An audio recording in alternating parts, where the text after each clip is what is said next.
adalah sikap yang memandang agamanya sendirilah yang paling benar dan baik. Nah, iya itu suatu model ya hubungan antar umat beragama itu eksklusivisme, menganggap bahwa dirinya ini atau agamanya sendiri yang paling benar dan baik, sehingga ketika dia bertemu dengan agama yang berbeda dengan dia, maka dia tidak mau menerima, dia tidak mau berteman, dia tidak mau bekerja sama karena dia mengatakan, oh, agamaku yang paling benar dan paling baik.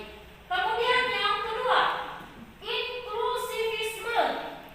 Siapa yang bisa inklusivisme? Ada membaca materi? Oh, Bram lagi, silakan Bram. Inklusivisme nomor 2. Inklusivisme atau sikap inklusif adalah keterbukaan dalam menerima bahwa agama lain memiliki kebenarannya sendiri.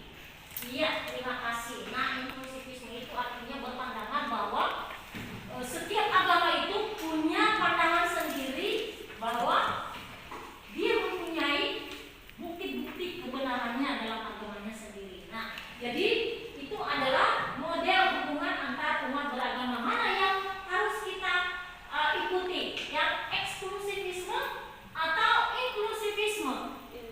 Inklusivisme. Inklusivisme artinya bahwa masing-masing dia punya kebenaran sendiri. Itu kan masalah agama dia, ya. Demikian juga kita. Jadi kita harus menghargai satu dengan yang lainnya.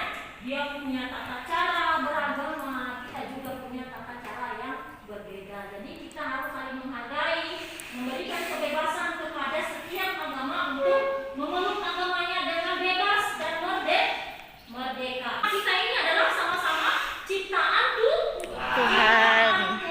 Siapa sih di sini yang mau hidup sendiri?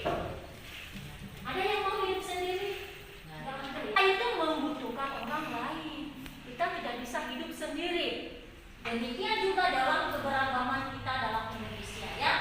Kita ini tidak bisa hidup sendiri, ya. Jadi kita harus saling menghargai, saling membutuhkan, saling ketergantungan antara satu dengan yang lain. Nah, anak-anak Ibu, materi yang sudah Ibu sampaikan, nanti kita akan buat diskusi kelompok, ya. Diskusi kelompok. Ada 3 pertanyaan yang sudah Ibu siapkan.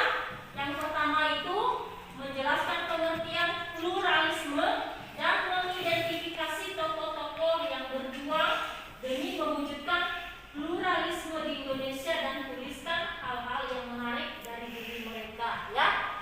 Itu nanti soal nomor 1 ini ditujukan kepada kelompok 1 juga, ya, sesuai dengan kelompok. Kemudian yang kedua, sebutkan gereja dan kerukunan antar umat beragama dan tuliskan catatan berkaitan dengan dialog antar agama ataupun pluralisme. Yang ketiga, siapakah sesamaku manusia itu?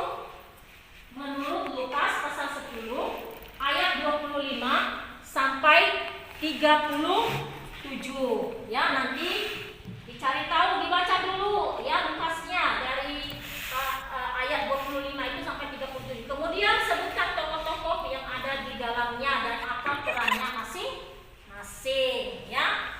Jadi kelompok 1 kemarin Ibu sudah bagi, silakan berkumpul dengan kelompoknya. Silakan dengan cepat. Kelompok 1 berkumpul.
dalam bentuk video berikut.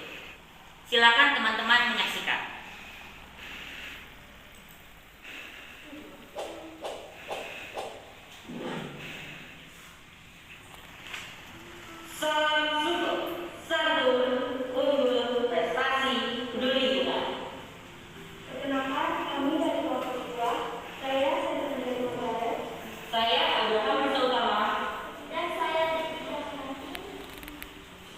Dan kami mewakili dua teman kami yaitu Andra Pratama dan Antoni Chandra.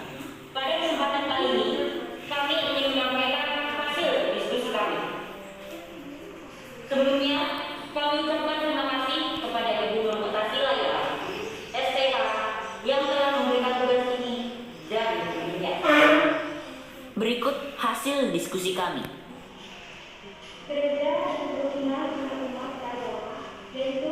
Terima kasih teman kami semua. Tuhan Yesus memberkati kita. Amin. Terima kasih teman-teman.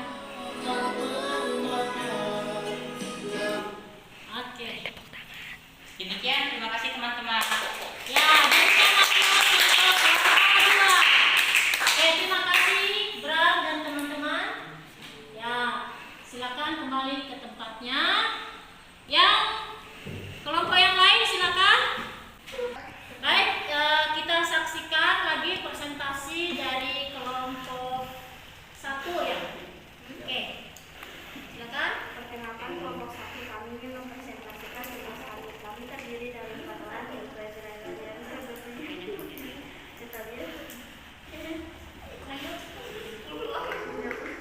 Terus jadi menjelaskan pengertian pluralisme, memberikan pengertian Indonesia dan tuliskan hal-hal yang menarik dari diri mereka. Menjelaskan pluralisme adalah masyarakat yang memiliki satu orang aja Kak. Ada lagi. Menjelaskan adalah keadaan masyarakat yang majemuk, mengidentifikasikan tokoh-tokoh yang berjuang demi mewujudkan pluralisme di Indonesia. Megawati Soekarno Putri, Prabowo Subianto, Surya Paloh, Eri Tanoe Soebijo, Joko Widodo, dan Ali Musa. Hal-hal yang menarik dari diri mereka. Baik, kita saksikan presentasi dari kelompok 3. Silakan kelompok 3. Boleh kita baca. Selamat siang teman-teman. Selamat siang. Perkenalkan, kami dari kelompok 3 dengan beranggotakan 4 orang. Saya Magdalene Mayu Ayu Rubai. Saya Bella Kristina. Saya Loliani. Di sini kami akan memberikan jawaban untuk pertanyaan yang telah Ibu Nurundasi berikan kepada kelompok kami. Berikut adalah pertanyaannya. Pertanyaan pertama, siapakah sesamaku manusia itu? Menurut Lukas pasal 10 ayat 25 sampai dengan ayat 37. Orang Samaria yang menolong seseorang yang dirampok lalu membawanya ke tempat penginapan untuk merawatnya. Pertanyaan kedua, sebutkan tokoh-tokoh yang ada di dalamnya dan apa perannya. Iman pemimpin di Bait Suci atau yang sekarang kita sebut sebagai pendeta atau pastor. Lewi orang-orang yang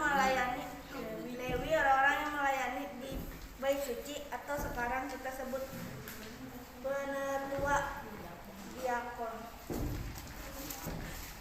Orang-orang Samaria yang menolong orang-orang yang dirampok lalu membalut luka-lukanya lalu membawanya ke tempat penginapan dengan guna menelitinya seekor kedelai.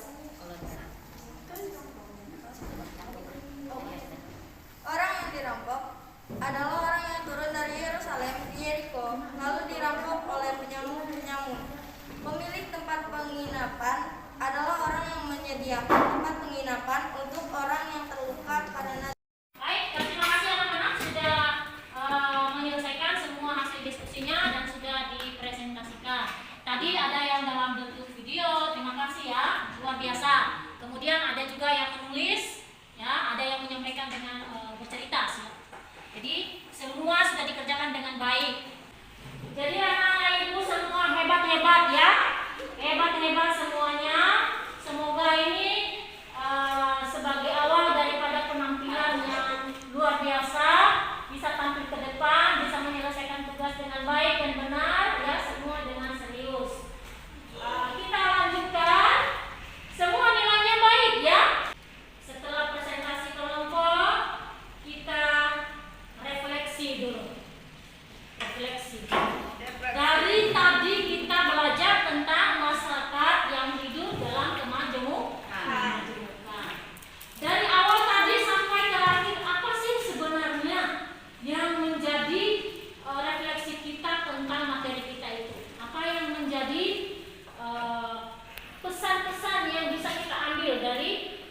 materi tadi? Ada yang bisa dengan singkat? Oke, silakan Bro. Bahwa kita sebagai anak-anak Tuhan harus bisa menghargai kemajemukan di Indonesia. Oke, baik, terima kasih Bram, Tuhan memberkati. Yang lain ada yang bisa menyampaikan refleksinya? Ada? Oke, nah, jadi sebagai kembali dari Ibu bahwa kita sebagai anak-anak Tuhan, ya, kita yang hidup di Indonesia ini, kita tidak bisa hidup sendiri. Kita hidup dengan orang lain yang berbeda agama dengan kita, berbeda suku dengan kita.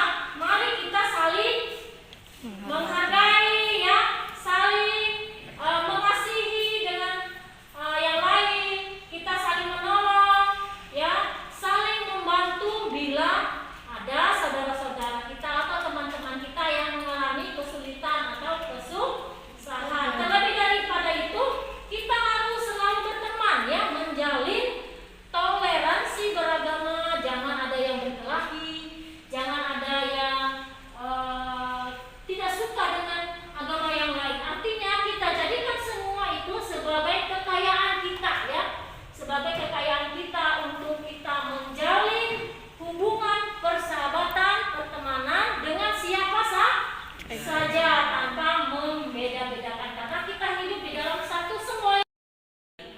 Betul sekali, yaitu Bhinneka Tunggal Ika. Bhinneka Tunggal itu tadi apa? Berbeda-beda tetapi Oke, luar biasa, hebat sekali, ya. Berbeda-beda tetapi tetap satu. Jadi kita bangsa Indonesia ini jadi satu. Kalau kita sudah bersatu, maka Indonesia kita akan maju bersama, ya, maju bersama, ya, kemudian selalu hidup di dalam kedamaian bersama dengan semua orang, ya, tanpa ada konflik apapun. Baik anak-anak, untuk hari ini kita akhiri, sekali lagi kita bikin lilin dulu. Berdiri semuanya. Ya, berdiri. Wah. Mas, semangat pagi. Oke, semangat pagi. luar biasa. Oke, silakan duduk kembali. Ya, jadi kita harus tetap semangat. Minggu depan kita belajar kembali seperti biasa. Jadi terima kasih anak-anak untuk mengakhiri pertemuan kita pada hari ini. Kita berdoa. Mari kita berdoa. Tuhan Yesus Allah yang baik, terima kasih waktu yang telah Tuhan berikan kepada kami pada hari ini. Kami boleh belajar bersama-sama dengan anak-anak-Mu tentang kemajemukan yang ada di Indonesia. Biarlah kemajemukan ini menjadi pemersatu kami, menjadi sebuah kekayaan yang kami punya, dan bekerja sama, saling menolong, saling mengasihi satu dengan yang lain. Terima kasih Tuhan Yesus. Sebentar lagi kami akan pulang dari tempat ini kembali ke rumah kami masing-masing. Kiranya Tuhan Yesus menyertai kami di perjalanan dan tibakan kami di rumah dengan selamat. Dalam nama Tuhan Yesus kami berdoa. Amin. Amin.